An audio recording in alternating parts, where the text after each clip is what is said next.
Hey everyone, welcome back to Sandro Says. Alex here, and I wanted to talk a little bit more about Stranger Things Season 5 as we are rocketing towards the finale. The season finale and the series finale as far as we know it, until 10 or 15 years from now they decide to bring it back for nostalgia purposes and have kids of the kids and whatever.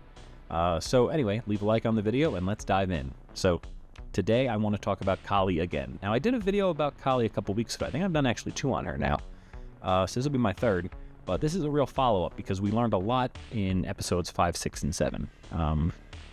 Kali is, at the moment, seemingly pushing 11 in a bad direction. She's telling her that basically she has to sacrifice herself to end the cycle of doctors experimenting and stuff. So people aren't liking Kali. I don't know what to make of her. It's coming across very nefarious, something we don't see, something we don't understand. So let's talk about it a little bit. We saw Kali in Season 2. She referred to Eleven as her sister. Eleven had memories of her, but if you recall, they stated that Eleven's memories were basically wiped or severely damaged when she pushed Henry into the void. So she doesn't remember much about what her experience was with Kali. As far as we know, it was a good experience because Kali reacted to her well when she saw her, when she came to her hideout in Chicago or whatever, but it was something to think about, that we don't really know what her experience there was like, and we don't know how she escaped. And she would have escaped at the same time that Vecna, Henry, was a orderly there working for Brenner, so he would have been aware of Kali and aware of her powers. So it seems that they have some kind of connection, especially because Kali refers to Henry as brother, which I don't believe Eleven was doing before that.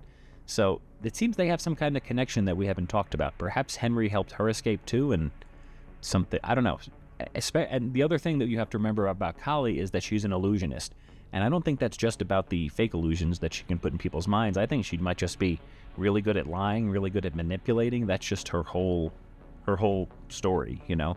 And she's number 8, which at the moment, the Mind Flayer has 8 legs. It's very spider-like. Henry loves spiders. They have 8 legs.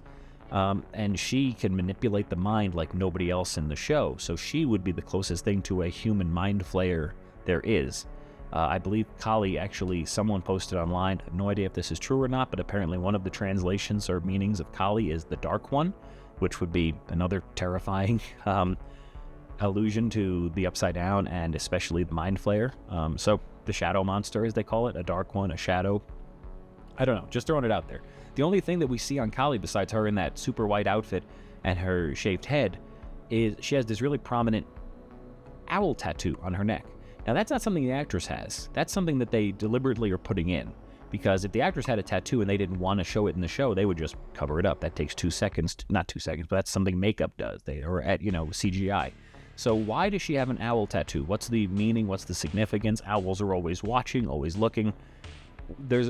I don't know, but something about Kali just feels off. It feels like she wants Eleven out of the way, and she's working for Henry almost. We don't know exactly what she was doing in the lab. For all we know, her story about being bled and made into, trying to impregnate all these women, for all we know, that was just another illusion that she planted in Eleven's head that wasn't true. So, I believe the nod at the end of episode 7, when they're heading off into battle, Eleven gives Kali a nod, as if to say, okay, I'm going along with your plan. As when we're done here, I'm going to stay in the void with you with the bomb and let it collapse on us.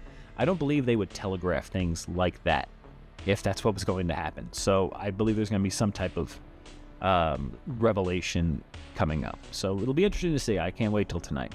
And I also believe that Kali's big, hey, you need to do this for your own good to stop this from happening. There's no reason that the military would necessarily stop. If 11 was gone, they would just keep irradiating people and trying to find Dimension X. Like those notes that Dr. Brenner took on Dimension X, they weren't just like thrown away when he was done. Like he was working with a group of people. They probably had people working under them, underlings that had other ideas. There's always someone that's going to try to continue the work. So the idea that, like, nope, it stops with us, it's just, that's it, and the military is going to go, well, I guess we're done now, even though in the last 20 years we've accomplished so much with this, we're just done with it. That doesn't make sense to me. So I personally think that it's a weak excuse for what Kali's plan is. So what do you think? Let me know in the comments. And I will see you after the finale. And we might have some more answers. Hopefully we have more answers than we have questions. That's my only hope. See you then.